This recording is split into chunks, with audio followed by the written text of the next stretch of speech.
The chamber was vast, an architectural masterpiece of alien design, its walls adorned with symbols of the Galactic Empire's countless victories. Delegates from dozens of species murmured in low, condescending tones as the human delegation entered. Their whispers carried an undertone of disdain, viewing humanity as an upstart species barely worth their attention. At the head of the human delegation stood a diplomat, a figure of composed authority, their face betraying no emotion. The Empire's representatives, seated on elevated thrones, exuded arrogance. One of them, a scaled and heavily adorned alien, spoke with a dismissive tone.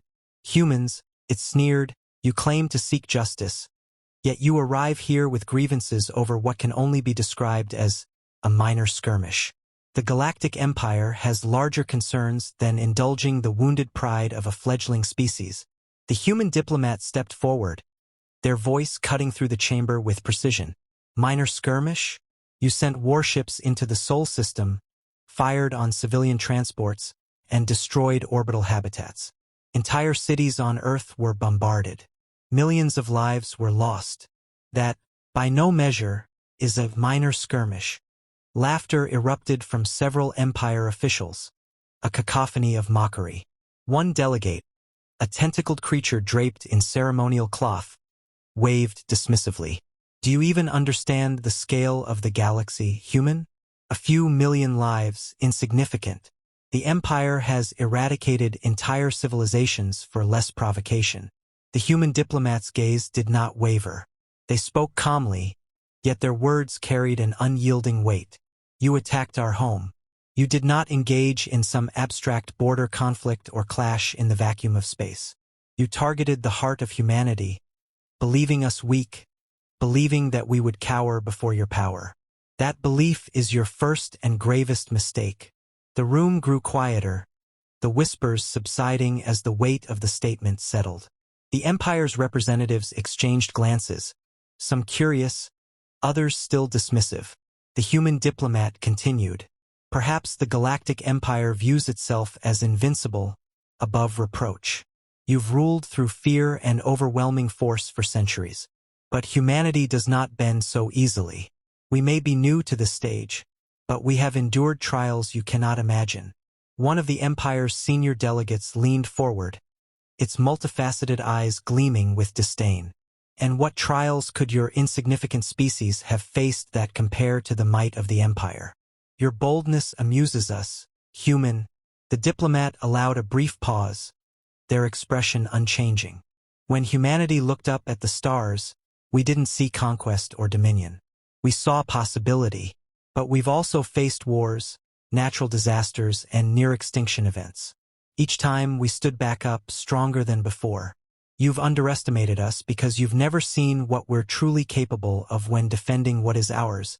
The chamber fell silent.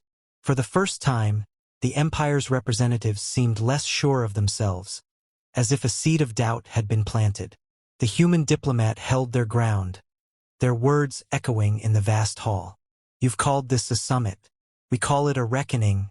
The diplomat's mind lingered on the faces of those who suffered, the families torn apart, the children whose laughter had been silenced, and the once thriving cities reduced to ruins. On Earth, the attack had been more than just an act of aggression. It had been a deep wound inflicted on the soul of humanity. Images of devastation were burned into memory. In New Toronto, where skyscrapers once pierced the sky, now only rubble remained. The air was thick with ash as rescue teams worked tirelessly, pulling survivors from the wreckage. In the rural regions of Asia, villages had been leveled, entire communities erased in an instant. And in orbit, fragments of space stations drifted like silent memorials to the countless lives lost when they were struck without warning. The cost of the Empire's attack was not just measured in numbers but in the stories of the people who had endured.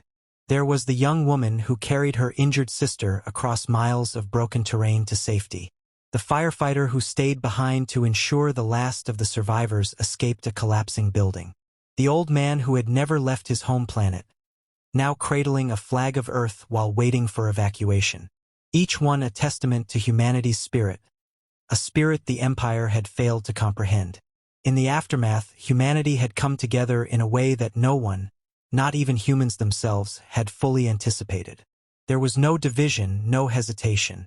Resources were pooled, technologies shared, and brilliant minds worked around the clock to develop solutions. What had once been a scattered and diverse species became a singular force, united by grief and a burning desire to protect their future. The Diplomat's voice, steady but charged with emotion, carried the weight of these memories. You speak of conquest as though it's a universal truth, a right granted to those who wield power. But for us, this attack wasn't about politics or territory, it was personal. Every family on Earth has lost someone. Every colony has scars. And yet, we remain standing. They paused, meeting the eyes of the Empire's delegates. Some looked back with disdain, others with curiosity, and a few with what seemed like discomfort. You think we're weak because we grieve, but you don't understand that our grief is not a weakness. It's our strength. It is a force that drives us, unites us, and pushes us beyond our limits. You've mistaken resilience for fragility. Humanity's rapid advancements after the attack had surprised even their allies. In just a few years, they had developed energy shields that could withstand the Empire's weapons, stealth technology that rendered their ships almost invisible, and communication systems that allowed real-time coordination across light years. Every step forward had been fueled by an unrelenting determination to never let such an attack happen again. The Diplomat's tone hardened as they continued.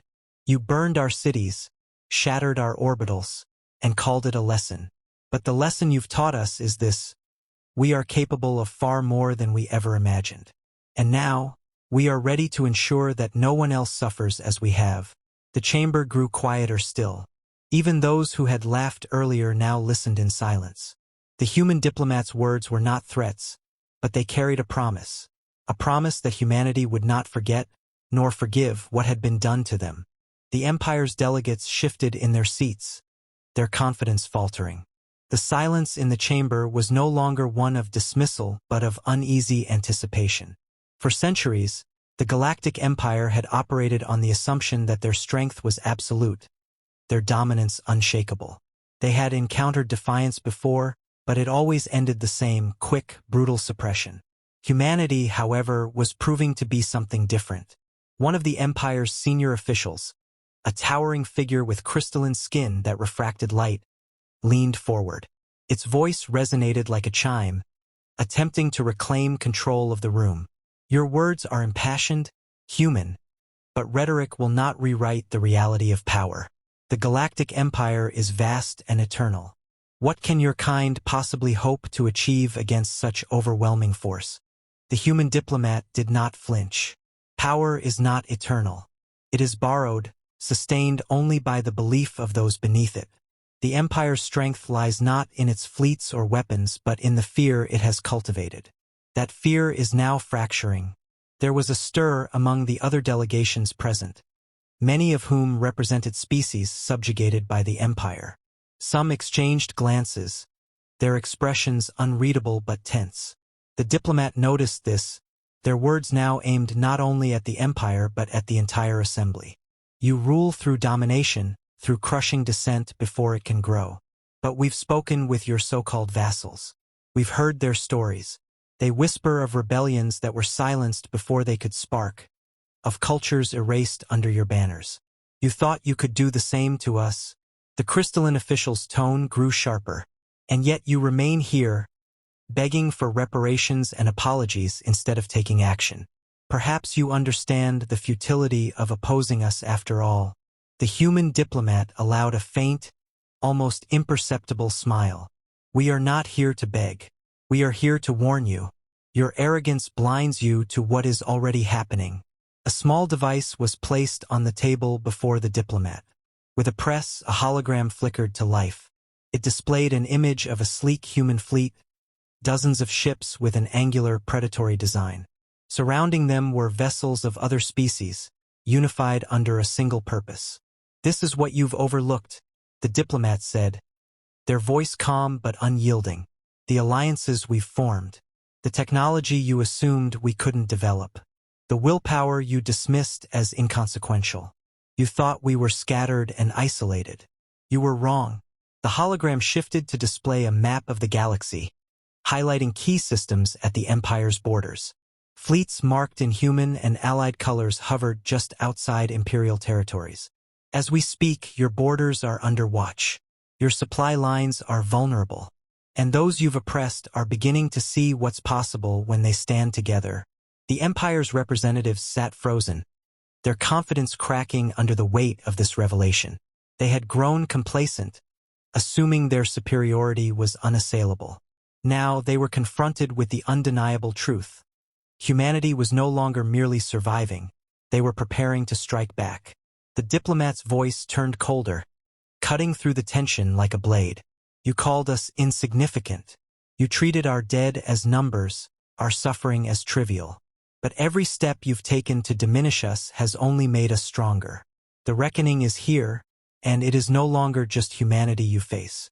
It is the beginning of the end for your tyranny. The silence that followed was deafening. For the first time, the Galactic Empire felt a ripple of something they had not experienced in centuries: fear. The human diplomats stood tall, their voice unwavering as they delivered the final blow. This is not a negotiation. This is an ultimatum. Humanity has suffered your aggression, and we have endured. But we will not endure again. The Empire's representatives, usually quick with their retorts, were silent. Some shifted uncomfortably, their faces betraying a mix of shock and unease. The smaller vassal species watched intently, their eyes darting between the humans and their overlords. You will withdraw all forces from our territories, the diplomat continued, their tone measured but resolute. You will issue a formal apology for the unprovoked attacks on Earth and its colonies. You will pay reparations for the lives lost and the destruction you caused. These are not requests. They are the terms by which we allow you to avoid the consequences of your actions. One of the Empire's highest-ranking delegates, an insectoid with a gleaming carapace, finally found its voice. You dare to dictate terms to the Galactic Empire? Your fleet is but a fraction of our armada. Your allies are scattered and weak. We could crush you before your ships even leave your system. The diplomat's gaze was steady, their response swift. That's exactly what you thought the last time you attacked us. And yet, here we are. Your arrogance has blinded you to the truth. Your armada is large, yes, but it's stretched thin across a galaxy you can barely control. Your enemies grow more numerous by the day. And now, they know they are not alone. The room grew heavy with tension. One of the smaller delegations, a frail-looking avian species with feathers dulled by age, spoke up hesitantly. What happens if the Empire refuses your demands? The human diplomat turned to the speaker, their voice softening slightly. Then the galaxy changes. Not because we want war, but because we will not allow tyranny to persist unchecked. We have prepared for this moment. Not just for ourselves, but for all those who suffer under the Empire's rule. The hologram shifted again, this time displaying images of advanced weapons, energy shields, and fleets of ships, some human, some from allied species. Each one bore the mark of a combined effort, a shared purpose. The diplomat's voice carried the weight of inevitability. You see a fledgling species, but what you fail to see is what lies beneath. Humanity does not conquer. We do not seek to rule. But when threatened, we respond with everything we have. We will defend our home, our people, and those who stand with us. If that means tearing down the foundations of this empire, so be it. The murmurs among the vassal species grew louder. Some were hesitant, others emboldened by the humans' words. For centuries, they had endured the empire's oppression, believing resistance to be futile. But now, the possibility of change hung in the air. The diplomat took one final step forward, their voice ringing through the chamber with unyielding clarity. You attacked our home, believing we were nothing. Now, you face the consequences of your hubris. The question is no longer whether humanity will stand. It is whether the empire will fall. They turned and began to walk away, their delegation following in silence. The chamber remained still, the weight of the moment pressing down on everyone present. The human words lingered in the air, a promise and a warning. And for the first time in living memory, the Galactic Empire found itself at a crossroads, unsure of what lay ahead.